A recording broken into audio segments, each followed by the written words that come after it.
Jadi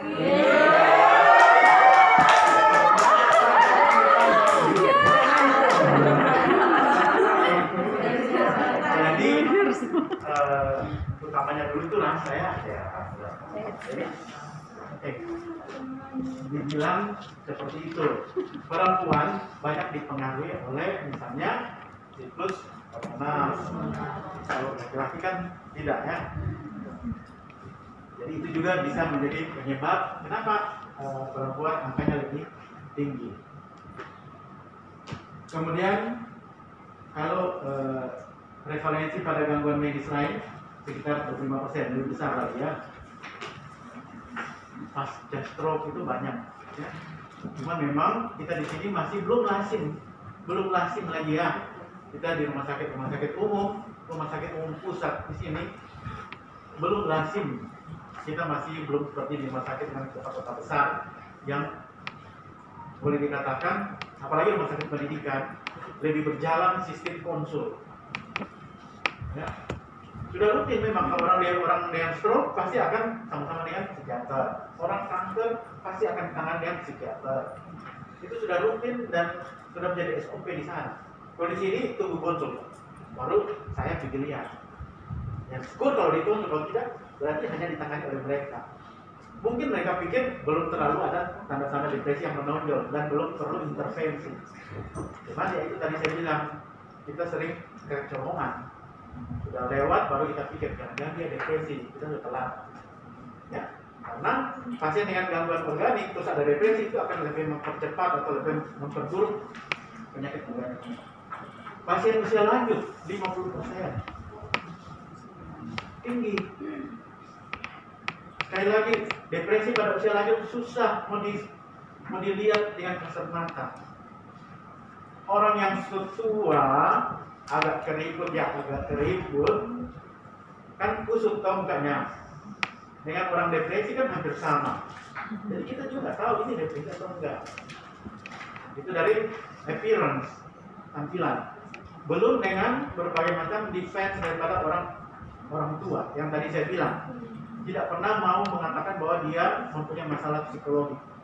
Orang tua tidak mau mengatakan bahwa saya kewalahan, saya stres, saya sedih. Enggak, dia akan berusaha mengatakan kepada anak-anaknya dia baik-baik saja.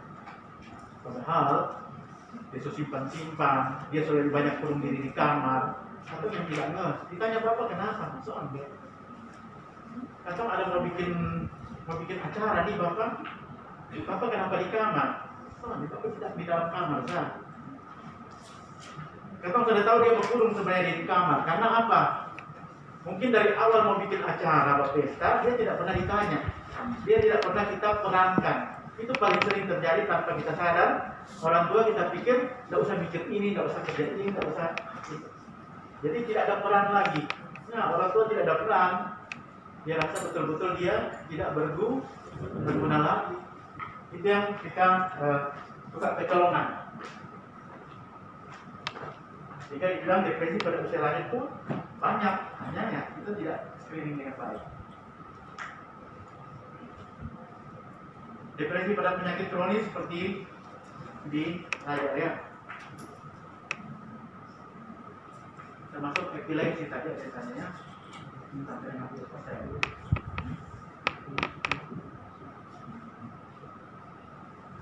Depresi juga dikatakan kronis dan kambuh-kambuhan, tetapi dia masih lebih baik daripada skizofrenia.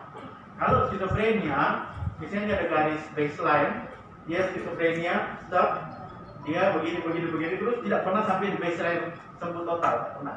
Kalau depresi dia bisa naik depresi, naik di normal lagi, nanti dia depresi lagi, di normal lagi, sehingga episodik bisa, ya.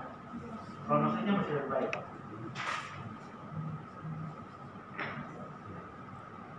Kemudian kualitas hidup lebih buruk, ya, dikatakan 70% tidak terdeteksi. Jadi depresi itu bagian daripada tadi judulnya, gangguan suasana alam perasaannya. Ada rasa sedih, ini tadi sudah ya tanya-tanya, ya, burung hampa, nangis, tidak menghilang, dan seterusnya. Ini gejala-gejala depresi. Tadi itu pada suasana hati ya. Kemudian pada psikomotor dia menjadi lamban, ya, cepat lelah, malas bicara, lambat menjawab, stupor seperti patung ya, posisi takut dia mungkin ya, makan dan perawatan diri bahkan tidur terganggu. Ini gejala-gejala depresi ya.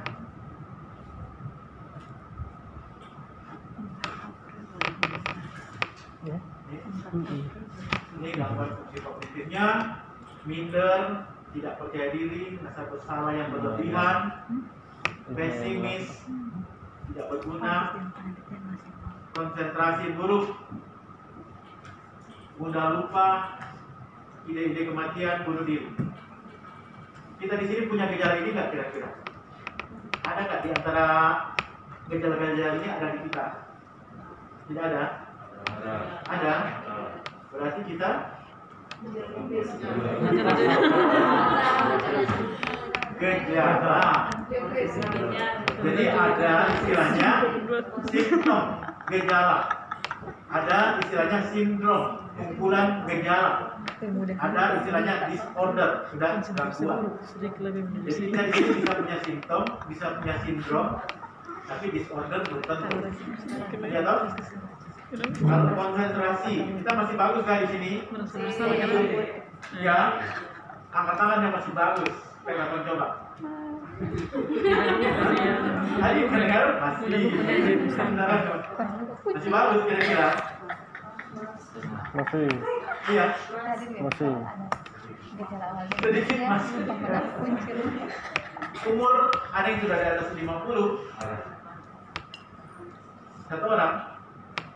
Yang lain di bawah 50. Ada semua kan? Coba yang di bawah 50. Di bawah 40. Ada di bawah 40. Berarti di atas 40. Berarti itu gangguan konsentrasi. Yang di bawah 40 yang mana? Paling banyak pertanyaannya. 40. Coba kita gangguan tes konsentrasi ini sekedar supaya kalian bisa seperti ini periksa konsentrasi kalau di puskesmas. Lakukan, apa itu tidak lama. Ya, siapa yang mau dites? Yang mana? Thomas. Batik. Oke, dengan bapak siapa? Thomas. Coba ingat 3 kata yang akan saya sebutkan. Ya. Meja, bola, payung. Coba Pak Thomas ulang. Pak Thomas nih jadi Thomas. Meja, bola, payung. Oke, ingat ya. Pak Thomas asli puskesmas mana? Angkuang. Angkuang ya. Angkuang Timur ya. Oke, umur berapa tadi? Ya, terus. Umur 40. Oke. Thomas, konsentrasi. 100 kurang 7. 93.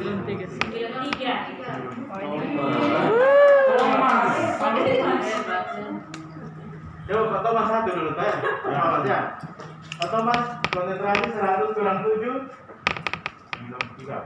Kurang 7. 86. Kurang 7. Ya, 9.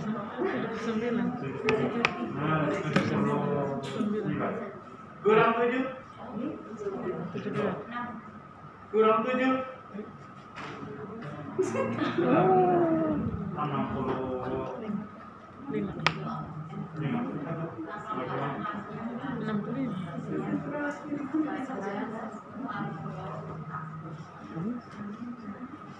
Kemana? Menyerah? Masih ada 1 kali lagi soalnya. Oke. Bisa sebutkan 3 kata yang tadi itu? Seperti itu contoh konsentrasi sederhana. Kita kasih 100 kurang 7 serial. Ya, tentu dengan melihat latar belakang pendidikan dia SMP, SMA atau tidak sekolah, berbeda ya.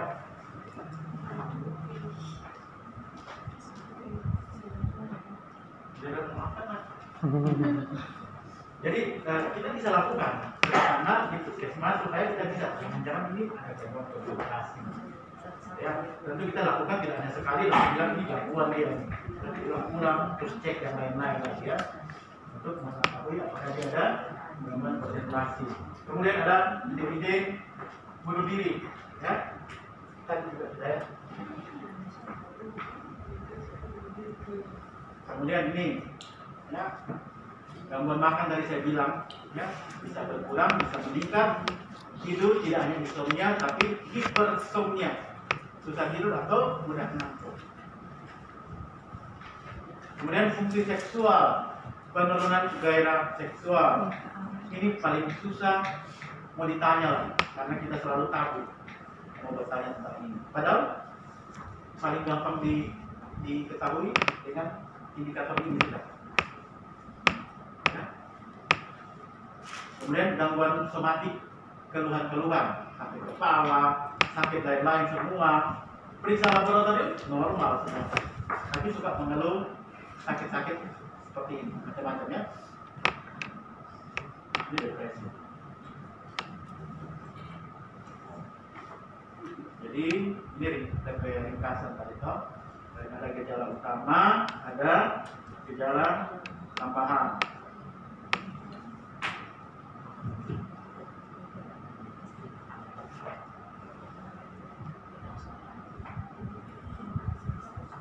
Ini kriterianya. Kita mulai kriteria berarti dia harus ada beberapa angka ya. Misalnya depresi berat, gejalanya harus 3 gejala utama itu harus ada. Ditambah beberapa gejala tambahan. Ini pakai kriteria DSM-4 ya. Ada yang kalau kita paling sering pakai PPDB 3. Jadi seperti ini kriterianya. Bukan berarti kita hanya lihat gangguan konsentrasi, sedih dan sebagainya, lalu kita lihat ini depresi. Tapi dia kriteria waktu, jumlah poin yang ada pada pasiennya, baru kita bisa oh ini masuk kriteria depresi.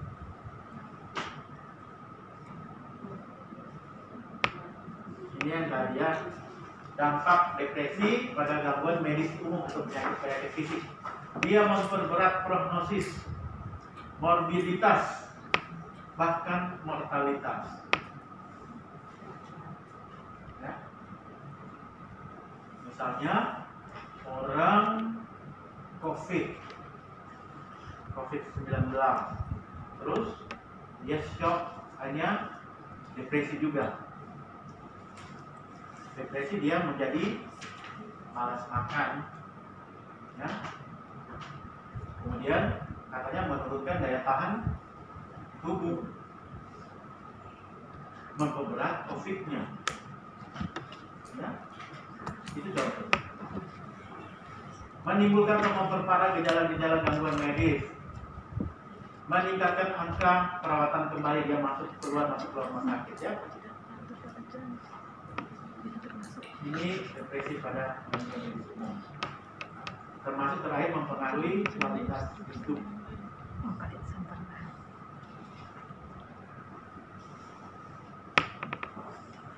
Penata laksana tentu harus kita tangani dua-dua ya. Depresinya kita tangani, penyakit medisnya juga kita tangani. Tentu tetap memperhatikan polifarmasi. Tahu polifarmasi ya? Obat-obat atau interaksi obat satu dan lainnya ya. Tetap memperhatikan itu. Karena pada usia lanjut apalagi ya, tidak ada usia lanjut yang dia punya penyakit hanya satu jenis. Minimal 2, hipertensi dengan diabetes atau dengan rheumatoid. Jangan usia lanjut hanya satu diagnosis gangguan fisiknya ya. Biasanya 2 atau lebih. Jadi kalau perhatikan polifarmasinya.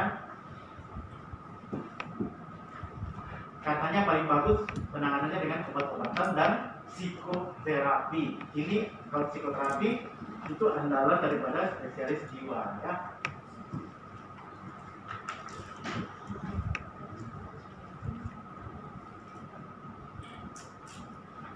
Nah, kapan orang gangguan depresi itu diterapi atau siapa? Tentu yang sudah sangat mengganggu ya, yang sudah merasakan betul-betul distres, disfungsi, mengganggu kinerja fungsi sosial hari-hari ya, dan dia betul-betul yang mencari pengobatan. Kalau depresi masih baik, dia biasanya cari ya, masih mau mencari pertolongan. Berbeda dengan penyakit-penyakit yang lainnya yang lebih berat.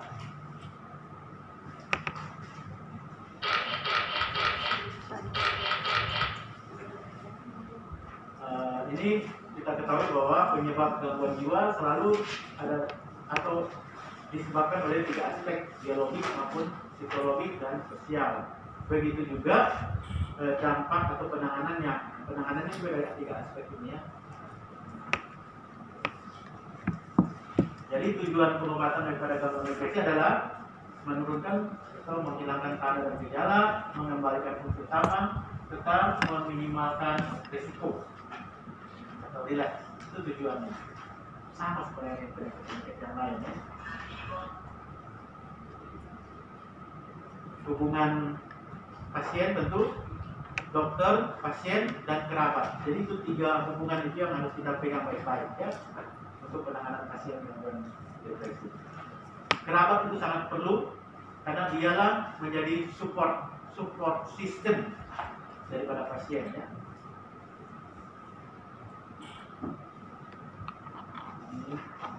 Ini pendekatan biologis ya.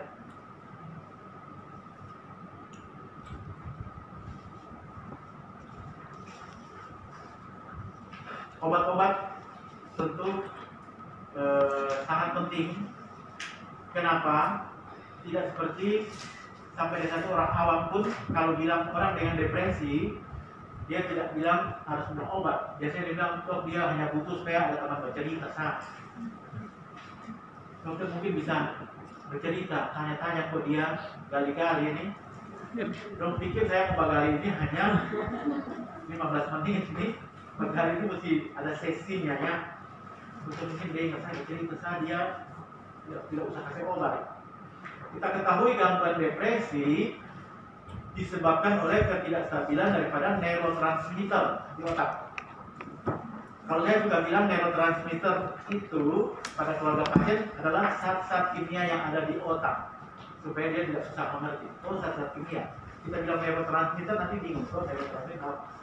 Zat-zat kimia di otak yang mempengaruhi alam perasaan pasien, misalnya moodnya, ya, rasa senang, semangatnya. Di situ zat kimianya rendah, sehingga pasien jadi lebih banyak sedih, diam begitu. Nah, obat-obat yang akan saya kasih ini, obat ini yang akan menyebabkan zat-zat kimia itu di tempat yang tadi dia mungkin rendah itu dia agak naik sedikit, sehingga dia jadi stabil. Jadi menjelaskan harus kita supaya mereka tahu kalau orang gangguan jiwa atau depresi itu tidak hanya konseling, hanya dengar suara bercerita, nggak akan selesai kalau neurotransmitter di otak atau zat kimia tadi tidak diperbaiki dengan obat-obatan. Karena dong takut nanti dikasih obat kimia lagi, nanti jadi lebih bodoh lagi, begitu. Padahal bagaimana neurotransmitter itu bisa stabil kalau hanya dengan dia bercerita? Harus dengan obat-obat supaya dia mempengaruhi tadi itu zat-zat kimia di otak ya. Pada depresi berat dengan gejala psikotik bisa juga kita lakukan MST atau stroke ya. Selain pada skizofrenia, pada depresi berat dengan gejala psikotik malah merupakan indikasi utama untuk dilakukan MST. Akan mempercepat penyembuhan, mempercepat dia keluar dari rumah sakit atau pulang biasanya perawatannya.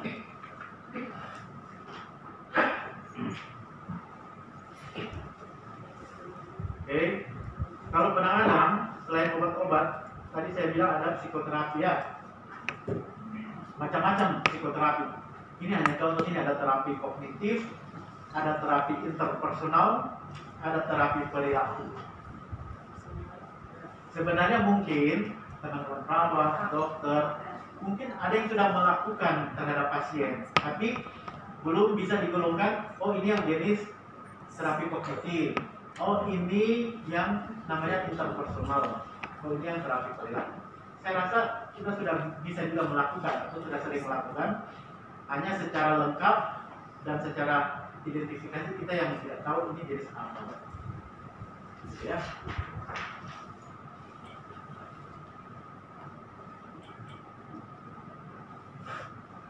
Obat-obat, ya.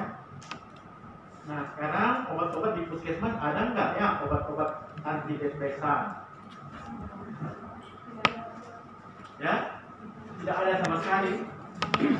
Kira-kira obat antidepresan itu apa namanya? Ya? Diazepam. Apa? Jangan-jangan ada, tapi karena belum tahu namanya.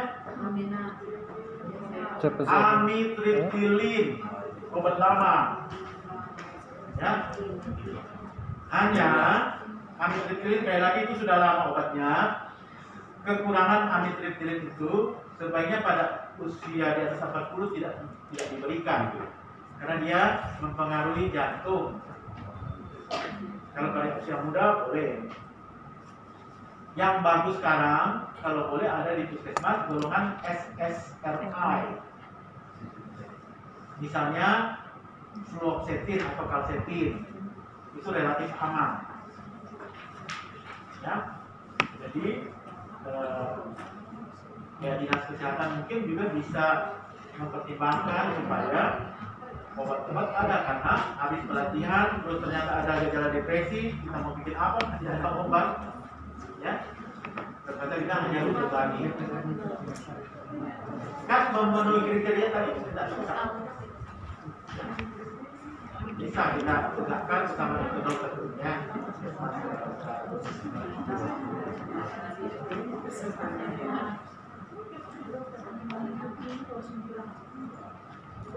Kita lihat biasanya pada orang depresi kan susah tidur atau pola tidurnya jadi berubah. Nah ini kita lihat dulu DP respon yang utama, tidurnya jadi lebih bagus. Bukan jadi banyak tidur, sekali lagi salah ya. Bukan jadi kalau di rumah sakit kadang-kadang kita berpikir pasien ini mendingan kita kasih obat supaya dia tidur. Mereka tuh senang. Bukan begitu. Jangan pagi mereka itu tidur banyak. Usahakan pagi mereka tetap beraktivitas. Kalau malam, kita bisa bantu kalau dia susah tidur, kita kasih obat untuk bisa tidur. Tapi kalau pagi sampai siang, sebaiknya jangan. Kecuali dia psikomotornya, agresivitasnya tinggi. Ini cara kita memberikan obat ya. 6 minggu, kemudian tekankan 3 bulan, kemudian mulai kita berikan pelan-pelan.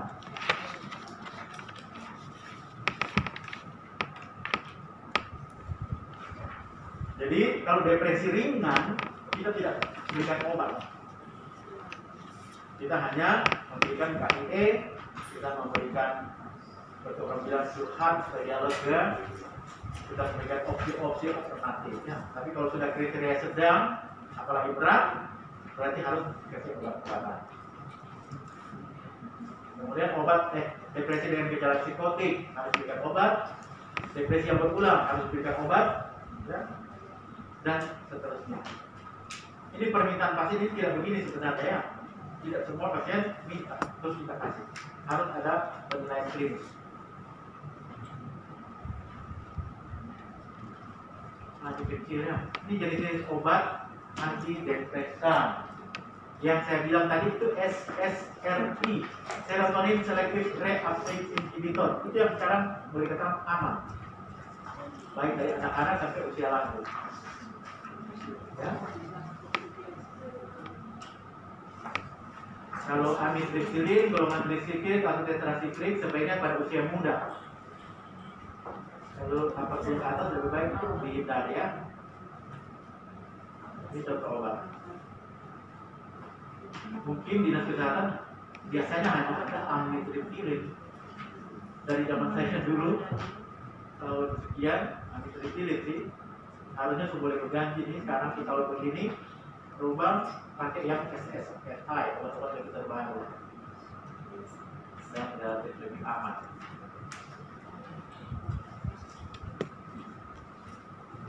Ini perhatian untuk memberikan obat antidepresan pada usia lanjut, wanita hamil, menyusui, ya, harus dipertimbangkan.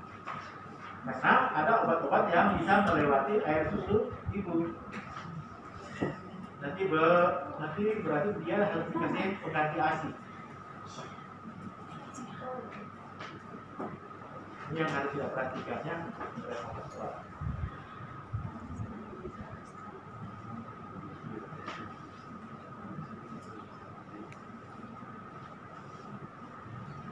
Oke, saya rasa untuk depresi penanganannya seperti itu ya, bisa konseling, bisa psikoterapi. Psikoterapi yang terkenal untuk depresi yaitu CBT, Cognitive Behavioral Therapy. Ini psikolog juga belajar ini, CBT ya, Cognitive Behavioral Therapy.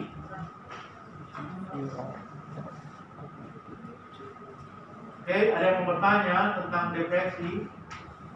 Tadi memang sebagian kita sudah singgung-singgung ya. Ini tidak perlu. Silakan.